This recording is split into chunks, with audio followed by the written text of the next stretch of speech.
কষ্ট হলো আমাদের বেশি, ক্ষতি হলো আমাদের বেশি, প্রতিশোধ নিলে আমরা নিব সবার চাইতে বেশি। আমরা যারা সবর করলাম, বাকিরা সবর করতে পারলো না কেন? 6 তারিখ থেকে অনেকে কপাল কিসমত বানানোতে লেগে গেলেন, হালাল নয় হারাম পথে, মানুষকে কষ্ট দিয়ে, মানুষের কাছ থেকে জোর করে চাঁদা আদায় করে, আবার কি কি জানি কোন কোন জায়গা দখল করে। ওই দখলের জায়গাগুলোর নাম বললে অনেকে আবার গুসা করে। জায়গা দখলে রাখবে কিন্তু নাম বললে গুসা করবে। আমি দখল করেছি তো আপনি আমার নাম বলবেন কেন? সম্মানিত ভাইয়েরা, এটা ভালো লক্ষণ নয়। তাহলে 15.5 বছরের দুঃখ দেখে আপনি যে মজলুম হলেন, নির্যাতিত হলেন, এখান থেকে শিক্ষা আপনি কি নিলেন?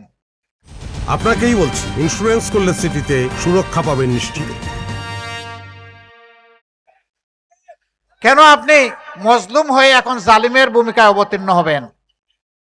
মজলুম তো মজলুমের দুঃখ বুঝার কথা।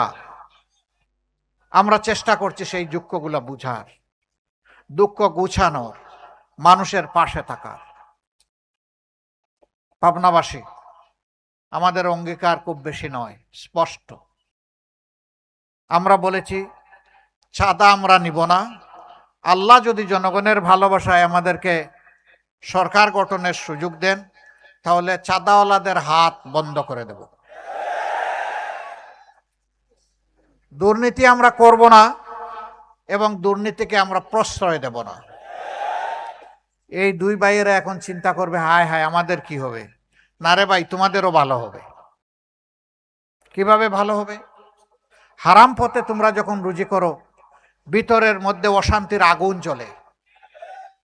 আমরা তোমাদেরকেও শান্তি দিতে চাই, আমরা 18 কোটি মানুষেরও শান্তি চাই।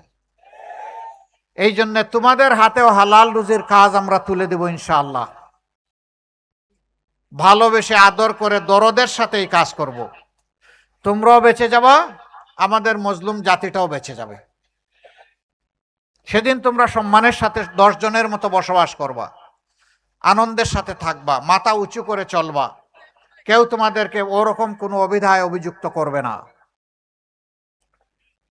আমরা বলেছি সমাজে ন্যায় বিচার কায়েম করা আমাদের অঙ্গীকার।